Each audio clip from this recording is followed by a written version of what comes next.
오늘은 9월 2일 수요일입니다.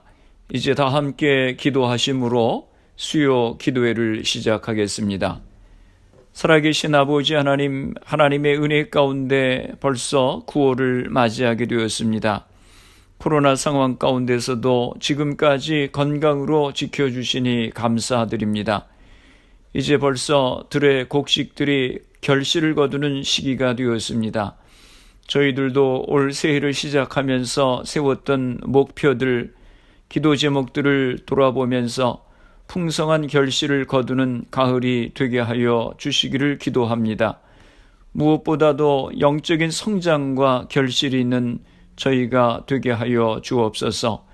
코로나 상황 가운데서 우리의 영적인 모습들이 게을러지지 않았는지 돌아보게 하시고, 한편으로 코로나를 핑계대며 우리의 나태함을 합리화하지 않게 하여 주시옵소서. 날마다 진실하며 주님 앞에 바로 선 저희들의 삶이 되게 하여 주옵소서. 이 시간도 성령께서 함께하여 주셔서 말씀 가운데 함께하시는 주님의 은혜를 경험케 하여 주옵소서. 예수님의 이름으로 기도드리옵나이다. 아멘. 오늘 우리에게 주시는 하나님의 말씀은 마태복음 6장 12절 말씀입니다. 제가 봉독해 드리겠습니다. 우리가 우리에게 죄 지은 자를 사하여 준 것 같이 우리 죄를 사하여 주시옵고. 아멘. 할렐루야. 모두들 평안하셨지요? 매주 수요일마다 마태복음의 말씀을 가지고 같이 은혜를 나누고 있습니다. 마태복음 6장 1절에서 18절에는 세 가지 주제가 나옵니다. 자선과 기도와 금식입니다. 이 세 가지는 예수님 당시 유대인들의 종교적인 삶에 있어서 핵심적인 위치를 차지했던 실천 사항들이었습니다. 하지만 예수님은 제자들이 이러한 종교적 의를 행하는 데 있어서 경계해야 할 위선의 위험을 지적하십니다. 마태복음 5장에서는 6가지 교훈에서 제자들이 바리새인들의 의를 뛰어넘는 의를 보여야 한다고 말씀하셨습니다. 그런데 6장에서도 자선, 기도, 금식에 대해서 말씀하시면서 여기에서도 바리새인의 위선적인 의를 뛰어넘어야 한다고 말씀하십니다. 마태복음 6장 2절에서 4절에는 자선과 구제에 대해서 말씀하셨습니다. 구제할 때에 오른손이 한 것을 왼손이 모르게 은밀하게 하라고 말씀하셨습니다. 은밀한 중에 보시는 하나님이 갚으시리라고 하셨습니다. 그리고 마태복음 6장 5절에서 8절에서는 두 번째 주제인 기도에 대해서 말씀하시면서 기도 생활도 바리새인의 위선적인 생활을 뛰어넘어야 한다고 하는 것입니다. 바리새인들은 기도할 때에 사람들이 많이 모이는 시장 어귀에서 기도하고 중언부언하는 기도를 했습니다. 그렇게 위선적인 기도 생활을 해서는 안 된다고 하는 것입니다. 그러면서 우리가 어떻게 기도해야 되는지 올바른 기도를 가르쳐 주십니다. 그것이 우리가 잘 아는 주기도문입니다. 주기도문을 크게 두 묶음으로 나누어 본다면 하나는 하나님에 관한 기도이고 다른 하나는 인간에 관한 기도입니다. 하늘에 계신 우리 아버지여, 이름이 거룩히 여김을 받으시오며 나라의 임하옵시며 뜻이 하늘에서 이룬 것 같이 땅에서도 이루어지이다 하는 것은 하나님에 대한 기도입니다. 그리고 두 번째 묶음은 인간에 관한 기도입니다. 오늘날 우리에게 일용할 양식을 주시옵고 우리가 우리에게 죄 지은 자를 사하여 준 것 같이 우리 죄를 사하여 주시옵고 우리를 시험에 들게 하지 마시옵고 다만 악에서 구하옵소서. 대개 나라와 권세와 영광이 아버지께 영원히 있사옵나이다. 아멘. 이 부분은 인간에 관한 기도입니다. 오늘 우리가 봉독한 우리가 우리에게 죄 지은 자를 사하여 준 것 같이 우리 죄를 사하여 주시옵고 라고 하는 말씀을 생각하면서 함께 은혜를 나누고자 합니다. 전에 양육반 성경 공부를 하면서 구원의 확신에 대해서 함께 공부한 적이 있었습니다. 몇 가지 질문을 하는데 오늘 밤 내가 죽으면 천국에 갈 수 있습니까? 하는 질문이 있었습니다. 그런데 몇 분이 믿음으로 내가 갈 수 있다고 생각하지만 내가 잘못한 것이 많아서 정말 내가 천국에 갈 수 있을지 확신을 못하겠다고 대답하셨습니다. 아마 이런 마음은 우리 마음 속에 있는 죄책감의 표현일 것입니다. 우리는 인생을 살아가면서 우리의 마음의 평화를 깨뜨리는 장벽이 있다고 하면 그것은 바로 우리 마음의 죄책감입니다. 수많은 사람들이 과거에 집착해서 후회하고 부끄러워하며 죄책감에 사로잡혀 살아갑니다. 우리는 죄책감에 사로잡힐 때 여러 가지 반응을 보입니다. 첫째는 다른 사람에게 책임을 돌립니다. 이것은 나의 잘못이 아니야. 사회가 잘못되었기 때문이야. 그 친구의 잘못이야. 우리 부모님 때문이야. 내 남편 때문이야. 내 아내 때문이야. 등등 다른 사람을 비난합니다. 둘째는 핑계를 댑니다. 구실을 찾아서 잘못을 덮으려고 합니다. 셋째는 다른 사람과 비교를 합니다. 나는 다른 사람에 비교하면 양반이지 하면서 죄책감으로부터 벗어나려고 합니다. 죄책감으로 인하여 마음의 평안을 잃어버립니다. 간혹 어떤 분들이 이렇게 말씀하시는 분이 있으십니다. 나는 죄와는 상관이 없습니다. 아마 농담으로 하시는 말씀일 것입니다. 그러나 이 세상에는 그 누구도 죄 없는 사람이 없습니다. 정도의 차이, 내용의 차이는 있을지는 몰라도 우리 모두는 다 나름대로 실수가 있고 허물이 있고 잘못이 있습니다. 로마서 3장에 보면 의인은 없나니 하나도 없다라고 말씀하십니다. 죄는 마음에 굉장한 상처를 남깁니다. 죄를 해결하지 않고 죄를 마음속에 품고 있으면 마음이 편치 않습니다. 마음이 불안해지고 두려움이 생기고 공포감이 생기게 됩니다. 영국의 문호 세익스피어의 작품 중에 맥베스라고 하는 작품이 있습니다. 맥베스가 스코틀랜드 왕이 계승자인 뱅코우 장군을 살해했습니다. 그리고 왕의 보좌를 빼앗았습니다.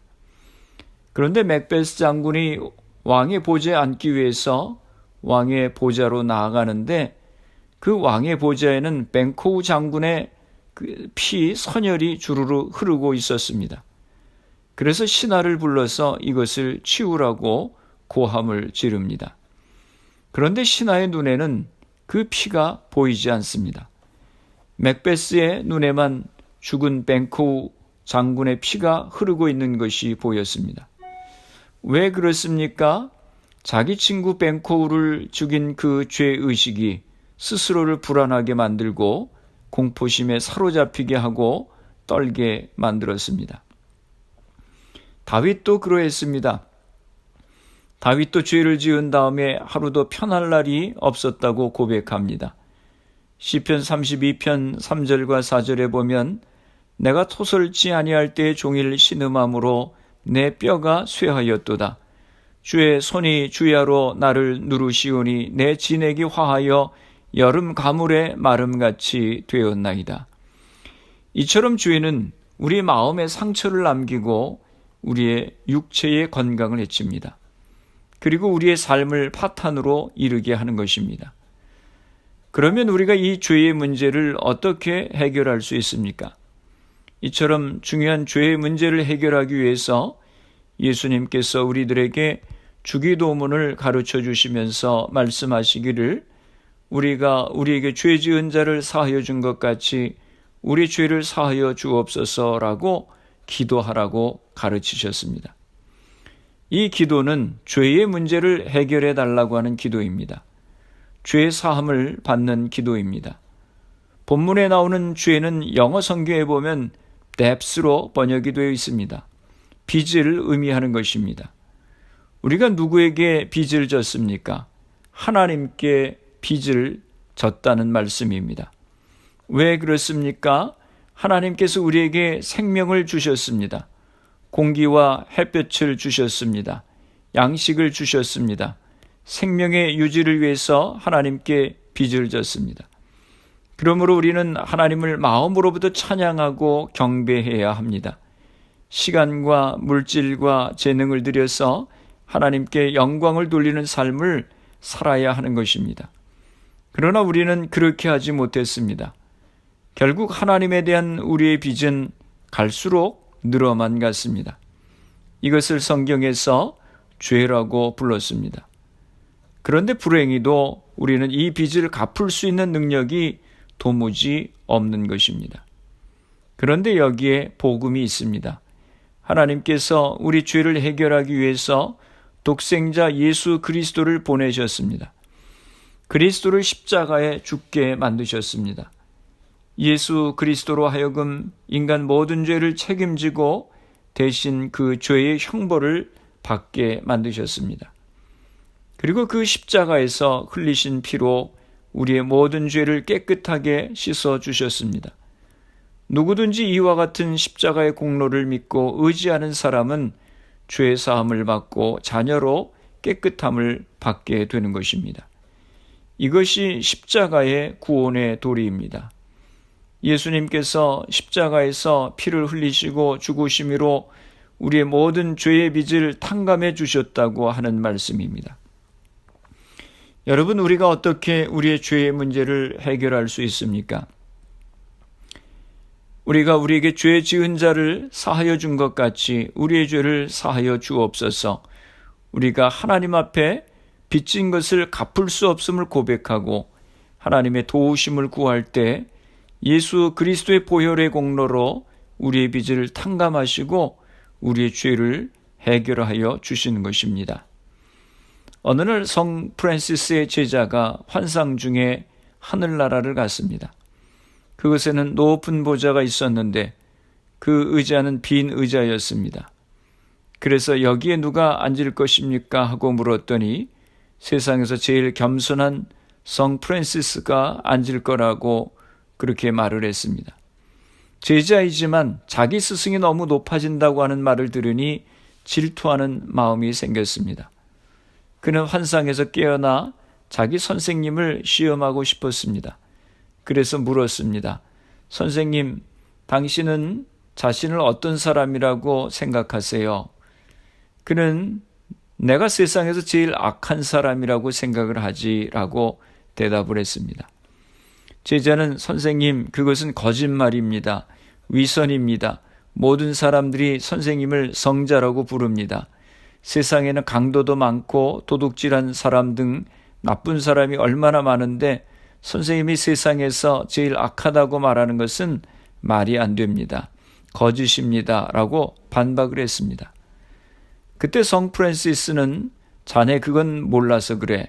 내가 하나님께로부터 받은 은혜가 얼마나 많은 줄 아는가? 내게 주신 은혜를 다른 사람에게도 주셨다면 그 사람들은 나보다 훨씬 더 좋은 사람이 됐을 거야 라고 대답을 했습니다. 이 말에 제자는 아무 말도 못했다고 하는 것입니다. 그렇습니다. 사랑하는 성도 여러분, 우리 모두가 독생자 예수 그리스도를 주신 하나님의 은혜로 말미암아 죄 사함을 받았음을 믿습니다. 그러면 하나님의 은혜로 말미암아 죄 용서함을 받은 우리는 어떻게 살아야 합니까? 내가 미워하는 다른 사람을 용서해야 합니다. 본문에 이렇게 말씀합니다. 우리가 우리에게 죄 지은 자를 사하여 준 것 같이 우리 죄를 사하여 주옵시고 라고 말씀합니다. 이 기도는 다른 사람과의 관계를 포함시키고 있습니다. 마태복음 18장에 보면 1만 달란트 탕감받은 종에 대한 이야기가 나옵니다. 이 비유에서 예수님은 왜 우리가 다른 사람을 용서해야 하는지를 가르쳐 주십니다. 왜 우리가 다른 사람을 용서해야 됩니까? 3가지 이유가 있습니다. 첫째는 하나님께서 우리를 용서해 주셨기 때문입니다. 1만 달란트는 오늘날 미화로 말하면 약 120만 불입니다. 하루에 1000불씩 매일 30년 동안을 갚아야 됩니다. 이 종은 도저히 이 빚을 갚을 수 없게 되었습니다. 그래서 주인은 명령합니다. 그 몸과 처와 자식들과 소유를 다 팔아 빚을 갚으라. 이때 이 종은 엎드려 절하며 사정할 때에 주인은 그를 불쌍히 여겨서 놓아줍니다. 그런데 이렇게 많은 빚을 탕감받은 종이 밖에 나가서 자기에게 돈을 꾼 다른 종을 만났습니다. 그 사람은 100데나리온을 빚졌습니다. 미화로 약 17불입니다. 정말 1만 달란트에 비하면 아무것도 아닌 것입니다. 그런데 그를 만나자 돈을 갚으라고 야단을 하며 100데나리온을 빚진 사람이 사정하는 것에도 아랑곳하지 않고 그를 옥에 가두고 말았습니다. 이것이 주인의 귀에 들려져서 주인은 노발대발하며 1만 달란트 빚진 종을 다시 불러 옥에 가두고 말았습니다. 만약 여러분이 하나님께로부터 용서받기 원한다면 하나님께서도 또한 여러분이 다른 사람을 용서하기를 기대하십니다. 왜 우리가 다른 사람을 용서해야 합니까? 여러분 자신이 하나님께로부터 용서함을 받았기 때문입니다. 둘째로 다른 사람을 용서해야 되는 이유는 미워하는 마음과 원한의 마음은 여러분 자신을 해치기 때문입니다. 우리가 누군가를 미워하게 되면 그 미움의 마음이 우리 자신의 삶을 파괴합니다. 용서는 감정이 아닙니다. 용서는 우리의 선택이고 의지입니다. 남을 용서한다고 하는 것은 다른 사람을 위한 것이기보다는 바로 여러분 자신을 위한 것입니다. 미움의 마음, 원한의 마음은 우리 자신 스스로를 고문하는 것입니다. 여러분 가운데 혹시 누구를 미워하며 용서하지 못하는 마음이 있으십니까? 이 시간 그를 용서하시기로 결단하시길 바랍니다. 욥기 5장 2절에 말씀합니다. 분노가 미련한 자를 죽이고 시기가 어리석은 자를 멸하느니라. 미움과 분노는 자기 자신을 감옥 속에 가두어 두는 것과 같은 것입니다. 독일의 라벤스부르크 수용소에서 온갖 학대를 받은 유명한 코리텐붐 여사는 전쟁이 끝난 후에 독일인에게 용서의 복음을 전하기로 했습니다. 그녀가 닿는 곳마다 용서의 복음이 선포되었고 예배가 끝나면 많은 사람들은 코리텐붐 여사에게 찾아와 손을 잡고 눈물을 흘리며 그녀의 사랑과 그녀를 통해 역사하시는 하나님의 놀라운 사랑 앞에 감사를 드리곤 했습니다. 어느 날 많은 사람들이 줄을 지어 한 사람씩 코리텐붐 여사의 손에 입맞추며 그녀를 통해 나타난 하나님의 사랑 앞에 감사를 표하는데 문득 다가서는 한 남자의 얼굴을 보니 포로 수용소에서 그녀의 옷을 벗기며 채찍을 가하고 침을 뱉었던 사람이었습니다. 순간 그녀는 온몸이 얼어붙고 말았습니다. 그녀의 언니는 그 남자의 손에 의해 죽음을 당했으며 그녀가 받았던 갖은 조롱을 생각할 때 그녀의 손은 도저히 내밀어지지 않았던 것입니다. 그때에 코리텐붐 여사는 말로 다 할 수 없는 영혼의 진통 속에서 하나님 앞에 기도드렸습니다. 주님, 나는 저 사람을 사랑할 수 없으나 주님의 사랑으로 말미암아 사랑할 수 있는 것을 믿습니다. 주여 믿습니다. 그리고는 손을 내밀어 그 독일 간수의 손을 잡는 순간 하늘의 사랑이 자기의 영혼 속으로 파고드는 것을 느낄 수 있었습니다. 그날 그녀는 새로이 기독교가 무엇인지를 참으로 깨달았으며 미움을 사랑으로 승화시키는 위대한 하나님의 용서와 사랑이 어떠한 것인가를 깨닫는 엄청난 환희의 순간이었다고 후에 고백하고 있습니다. 사랑하라, 용서하라. 이런 명령들을 순종할 때에 비로소 사랑하고 용서하는 능력의 삶을 살게 되는 것입니다. 셋째로 다른 사람을 용서해야 되는 이유는 나 자신이 앞으로도 계속 용서가 필요한 사람이기 때문입니다. 우리는 계속해서 용서가 필요한 사람들입니다. 오늘도 내일도 앞으로도 계속해서 용서가 필요한 사람들입니다. 마태복음 18장 35절에 너희가 각각 중심으로 형제를 용서하지 아니하면 내 천부께서도 너희에게 이와 같이 하시리라. 어느 날 존 웨슬레 목사님이 사람들에게 용서에 관한 설교를 했습니다. 설교가 끝난 후에 그 자리에서 설교를 듣고 있었던 아주 거칠고 난폭하기로 소문난 한 장군이 웨슬레 앞에 나와서 말했습니다. 목사님, 그러나 나는 죽어도 나에게 총뿌리를 겨누는 사람들을 용서할 수 없습니다. 이때 웨슬레는 그 장군에게 이렇게 말을 했습니다. 장군님, 그렇다면 장군님은 앞으로 죽어도 죄를 짓지 말아야 합니다. 존 웨슬레가 길을 가다가 한 친구를 만났습니다. 웨슬레는 그 친구가 오랫동안 어떤 사람과 원수로 지내고 있었다고 하는 사실을 알고 있었습니다. 웨슬레가 친구에게 물었습니다. 아직도 그 사람을 미워하고 있는가? 그러자 그는 그럼 하고 당연하다는 듯 대답을 했습니다. 웨슬레가 이제 그만 그를 용서하고 화해하기를 권면했지만 그 친구는 죽어도 그렇게 할 수 없다고 말했습니다.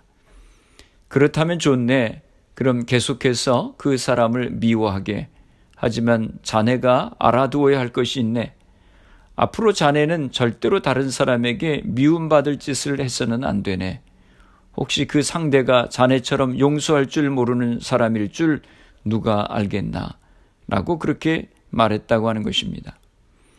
우리는 계속해서 용서가 필요한 사람들입니다. 그러므로 다른 사람들을 용서해야 하는 것입니다. 사랑하는 성도 여러분, 어떻게 우리의 죄의 문제를 해결할 수 있습니까? 우리 힘으로는 죄의 문제를 해결할 수 없습니다. 하나님께서 우리를 용서해 주심으로 우리가 죄 사함을 받았습니다. 하나님께서 예수 그리스도를 통해 우리의 빚을 모두 탕감해 주심으로 죄 사함을 받았습니다. 하나님께로부터 모든 죄를 탕감받은 자로서 다른 사람들을 용서하며 살아가시기를 하나님은 원하십니다. 하나님께서 여러분을 용서하심과 같이 다른 사람들을 사랑하며 용서하며 살아가시는 복된 삶을 살아가시기를 주님의 이름으로 축원합니다. 우리가 우리에게 죄 지은 자를 사하여 준 것 같이 우리의 죄를 사하여 주옵소서. 기도하시겠습니다. 살아계신 아버지 하나님, 은혜와 사랑을 감사합니다. 나 같은 죄인 살리신 주님의 은혜를 기억하고 늘 감사하며 살아가는 저희가 되게 하여 주옵소서. 주님께서 저희들을 용서하심 같이 다른 사람들도 용서할 수 있는 마음을 허락하여 주옵소서. 우리의 가정들을 위해서 기도합니다. 우리의 자녀들이 개학해서 온라인으로 또는 인클래스로 수업을 하고 있습니다. 저들의 건강을 지켜 주옵소서. 직장과 배우자를 찾고 있는 자녀들도 있습니다. 저들의 앞길을 인도하여 주시옵소서. 운영하는 사업장들을 축복하시고 돕는 손길들을 허락하여 주옵소서. 우리 부모님들이 가정의 제사장의 역할을 감당하게 하여 주옵소서. 가정마다 가정예배가 세워질 수 있도록 은혜를 허락하여 주옵소서.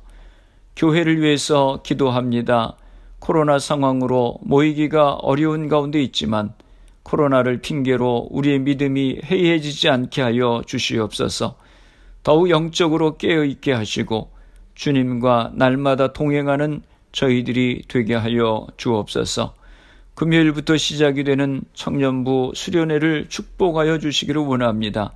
온라인으로 수련회를 갖지만 성령께서 역사하여 주시어서 은혜가 넘치는 귀한 수련회가 되게 하여 주시옵소서. 전도의 계절입니다. 코로나 상황으로 현장에 모이기가 어렵지만 하나님께서 준비하신 새로운 사람들을 보내주시고 주님의 몸된 교회가 날마다 부흥하는 역사를 허락하여 주시옵소서.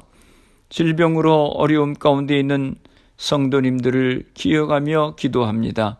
주님께서 이 시간 저들을 안수하여 주시고 치료하여 주시옵소서.